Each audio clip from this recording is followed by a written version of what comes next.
Hey guys, what's up? It's Ripe again. In today's video, my entitled neighbor blew up my mailbox in the middle of the night and then called the police on me, claiming that I committed a federal offense and should be arrested. This neighbor is trying to ruin my life and I honestly don't know what to do. Here is what happened. Let's dive right into the story. And the first one starts like this. So I, 17 male, live in my parents' house, and so does my brother, 30 male, and his wife, 27 female. They got married and moved in about 2 months ago. Since then, it has been hell in this house for me. My parents both work full-time jobs and I go to school and have a part-time job. My brother and sister-in-law don't work at all. They are both laying down all day, not helping with dinner, cleaning, etc. I'm the one forced to be doing everything, even though I am exhausted from my busy schedule. My parents don't believe that they are lazy because these guys only help when they are around, and my brother is also the favorite, so he is treated like royalty no matter what. So yesterday, my sister-in-law invited her parents over to have dinner today on Friday and wanted everything to be perfect. She kept bossing my brother around and even wanted to rent a car with my parents' money because she is embarrassed of my brother's old Nissan. I guess she did not want them to see that they don't work for anything and don't have a Rolls Royce. Anyways, I was chilling watching a TV show and she stood in my way. I asked what was up and she got angry and yelled that if I was gonna help or just sit there like a pig.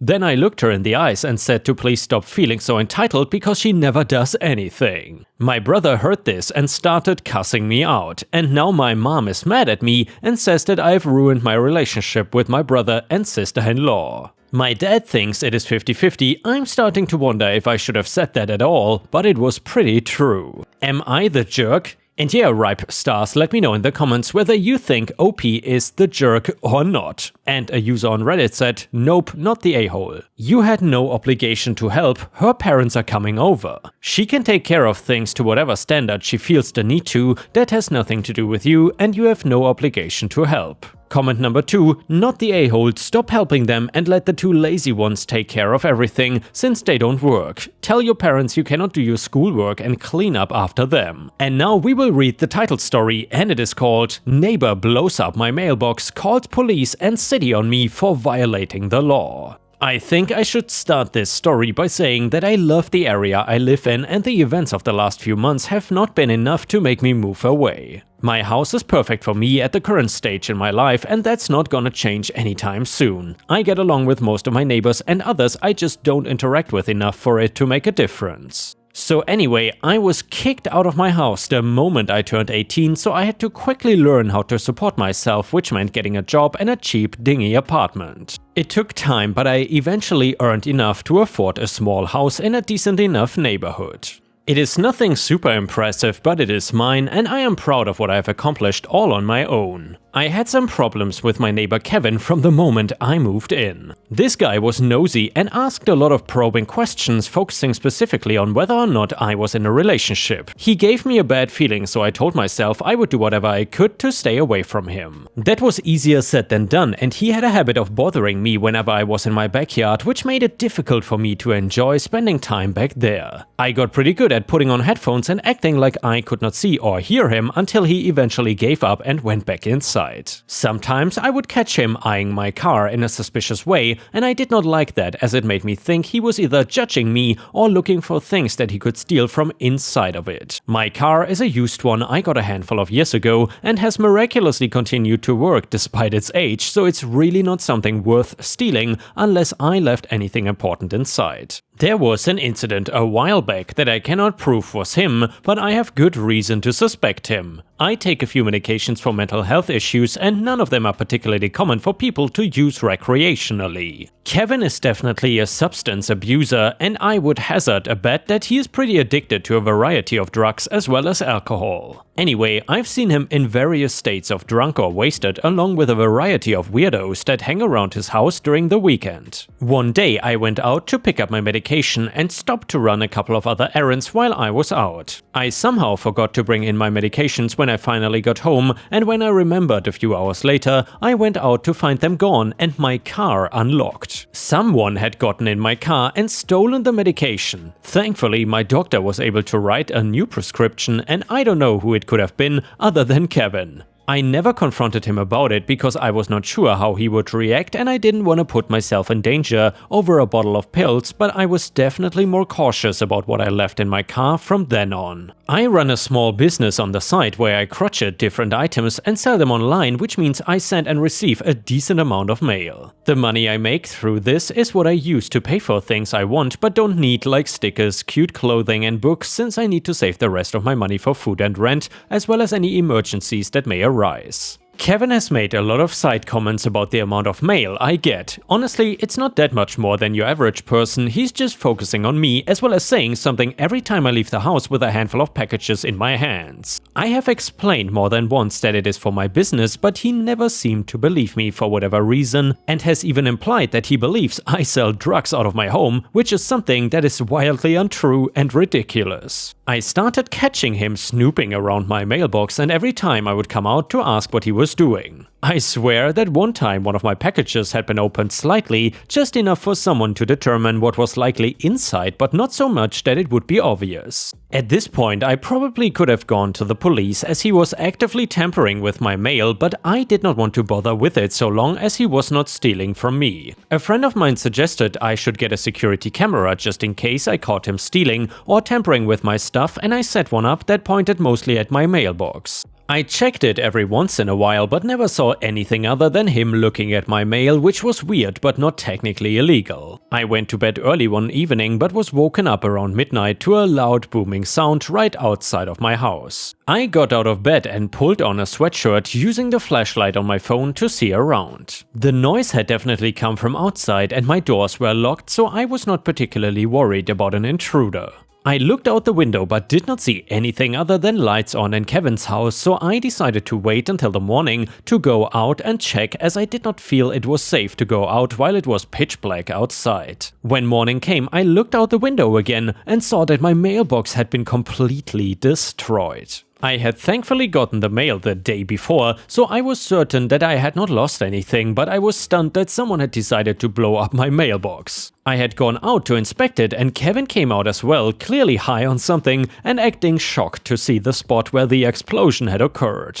I was immediately suspicious and knew he had to have something to do with it, and I was about to say something when I noticed that he was calling the police. He said, "Tampering with a mailbox is illegal, you know," and all I could do was stare at him in shock. He had the audacity to claim that I blew up my own mailbox for absolutely no reason, and he even told the police officers that I was making and selling drugs out of my home. Now, the police were clearly suspicious of him and the way he was slurring his words, so by the time they came to speak with me, they were looking for an answer to what he was doing. One of them noticed my security camera and asked about it, which is when I explained that he had been messing with my mail for a while. I pulled up the app for the camera on my phone and went through the footage from the night before. I was lucky to have a camera that could record in night vision, and you could see someone come from the right side of the street up to my mailbox and place something like dynamite and dash off after lighting it. The identity of the individual was unclear, but they had left towards Kevin's house. At that point, there was a reason for the officers to search his home, and they quickly went into his garage, where they not only found extra explosives, but also illegal drugs stashed in the corner of the building. He did not have any sort of permit or whatever to own dynamite, so they confiscated it and arrested him on a number of charges, ranging from drug possession to property damage and destruction of a mailbox. He was not exactly a genius, and I'm glad he will be out of my hair for a while during his prison sentence. And the next one is titled, "I Ruined Their Vacation." So this happened to my mom, and my parents have a membership to an all-inclusive hotel, but membership only entitles to discounts and preferential status when it comes to booking, aka rooms and hotel activities, but you still need to pay a daily fee per person. So the holidays come, and one of her friends tell mom that she tried to book a few days for her family at the hotel, but could not get in. Then proceeds to ask if she could use my mom's membership.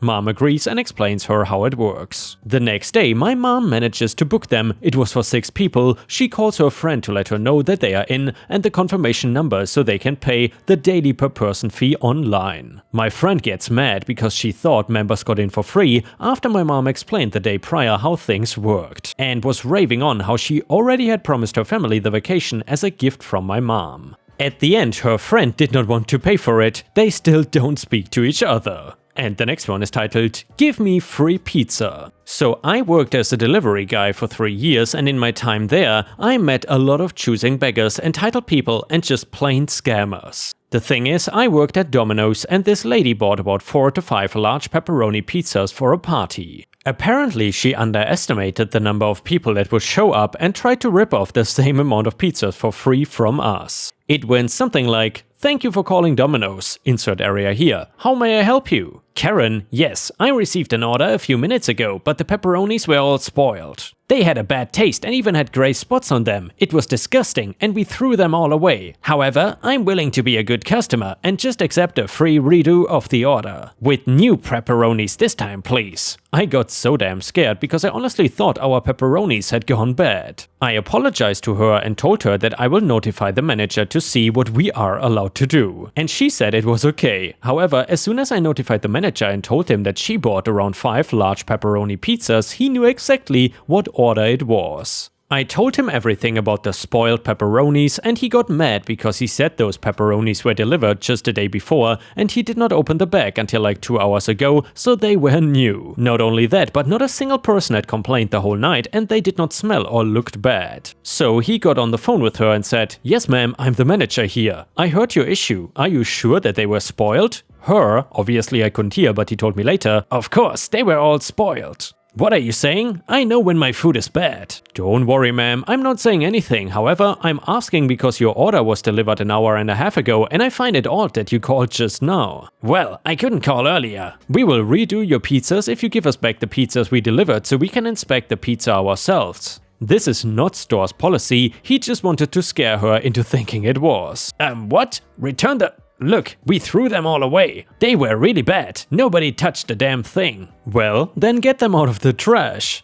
Who would do that? Well, people who throw away food and demand a redo an hour and a half later. Screw it, I don't want your damn pizza. This is horrible customer service. You're supposed to give me a free order with the same amount of pizzas. We have a party here and now nobody will eat. Well, you should have brought back the pizzas as soon as you noticed. She hangs up at this point. And the next one is titled, Was My Cousin the Bad Person? So I had a miscarriage last year, which was the worst moment of my life and it took a big hit in our relationship. Me and my husband's divorce just got finalized last month and it's honestly a different type of pain, but I thankfully have wonderful friends and family who've been supporting me all the way. We had Christmas dinner with family. A lot of my relatives kept checking in with me, asking if I was doing okay and bringing me food. I felt really loved and it was pretty fun overall and took my mind off everything for a bit. My cousin A's fiance recently passed away. She was at dinner but was not talking much and mostly kept to herself. I saw her getting soda, so I asked if she could bring me one as well. However, that did not go well. A got upset and started going off at me why she should have to bring me things and I can get my own. I told her it's completely fine if she doesn't, I just asked since she was already there and she is making a big deal out of it.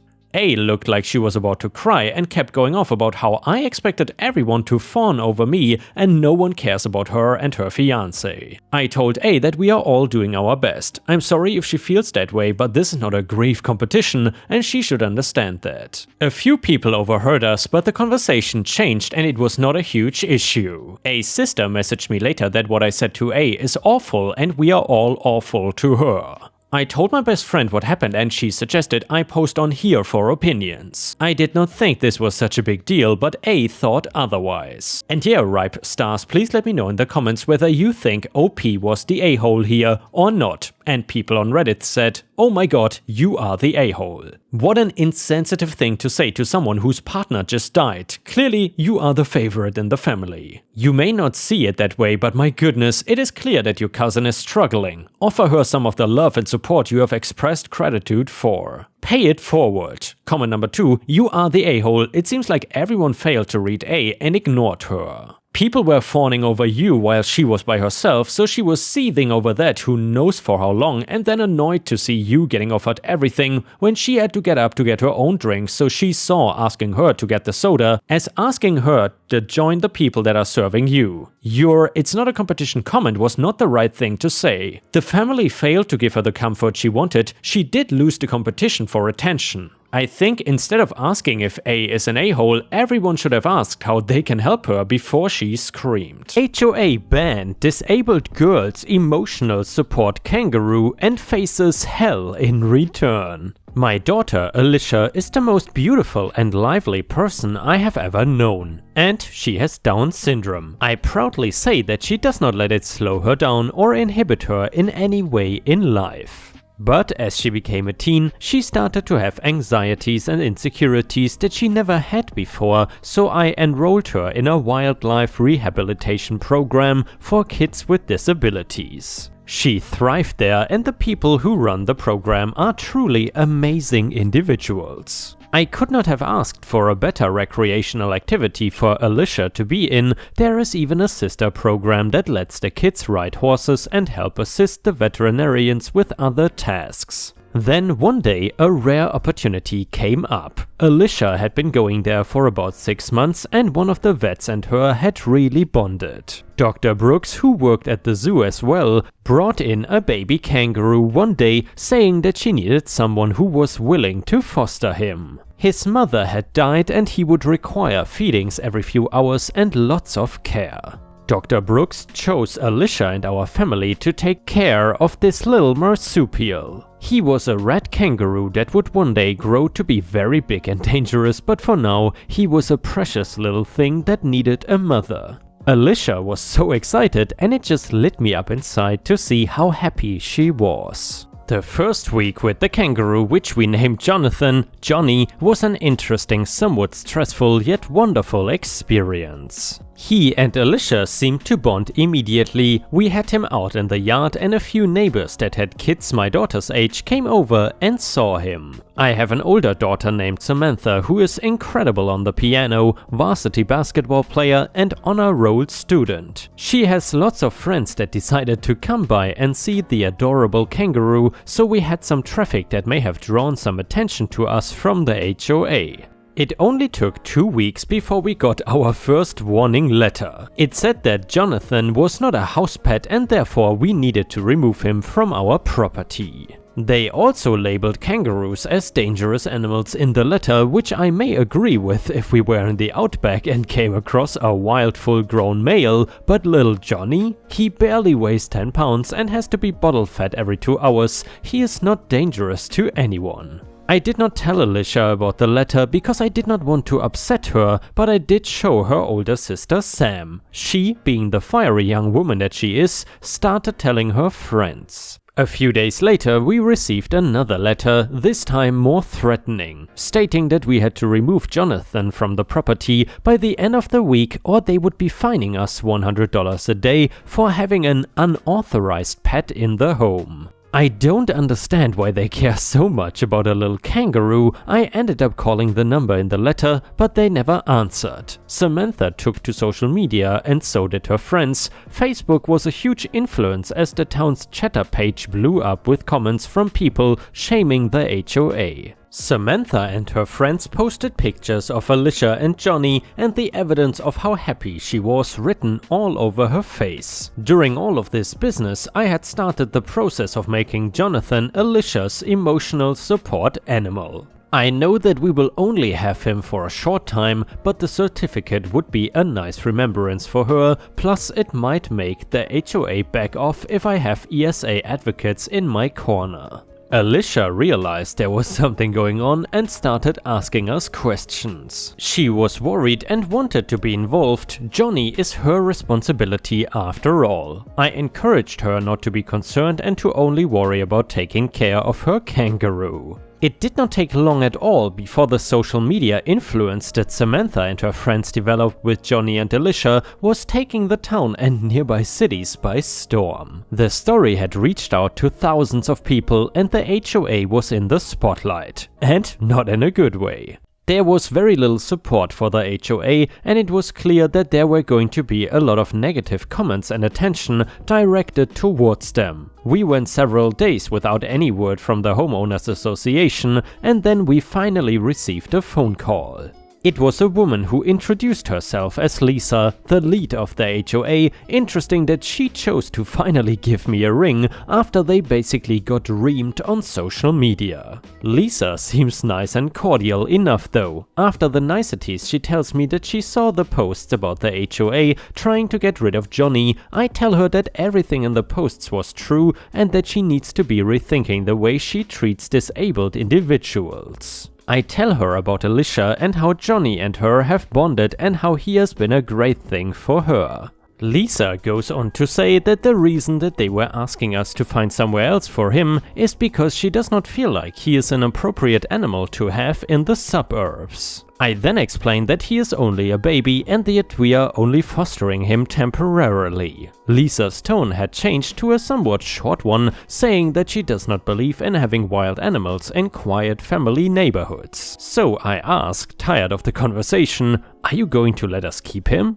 That is when Alicia pops up next to me. I'm not sure when she got there, but she seemed adamant that she talked on the phone. I let her take my phone and Alicia starts talking. I don't think she gave Lisa much room to speak after she introduced herself. Words began pouring out of my daughter, not angry words but happy ones. She said to the surely surprised HOA leader that she was so happy that she has been able to take care of her kangaroo, that Johnny was silly and snuggly and that she loved him. She said thank you for letting us keep her sweet kangaroo. I guess she misunderstood when I asked Lisa if we could keep him and thought that she heard her say yes. I'm not sure, but either way, Alicia's excitement and words seem to have swayed Lisa. By the time that I took the phone back from Alicia, Lisa was chuckling on the other end. She said, okay, I will let him stay, but only if you promise me that you are going to send him away before he is the size of a grown man. We both laugh and agree to the terms. Lisa turned out to be a great person and publicly apologized for everything, saying that she misunderstood the situation and no longer wanted to evict little Jonathan. She even came over with the other board members to meet him and see what all the fuss was about in the first place. We shared some wine and snacks and had good conversations. A few months later, Johnny went to the zoo and made some kangaroo friends. Alicia is allowed to go and see him sometimes when Dr. Brooks is there. Lisa even has a daughter that is a little younger than mine and they have gotten along great. They come over on occasion and we enjoy each other's company. I'll admit that my HOA is not as toxic as others. I'm pretty lucky that I have a good friend and understanding board leader. And with this, we have reached the end of the video. However, I want to ask you for a favor. If you have watched until here, please check out my new channel called The Readers, where I and other voice actors post daily stories that you will very much enjoy. Thank you so much for watching, and I will see you again tomorrow.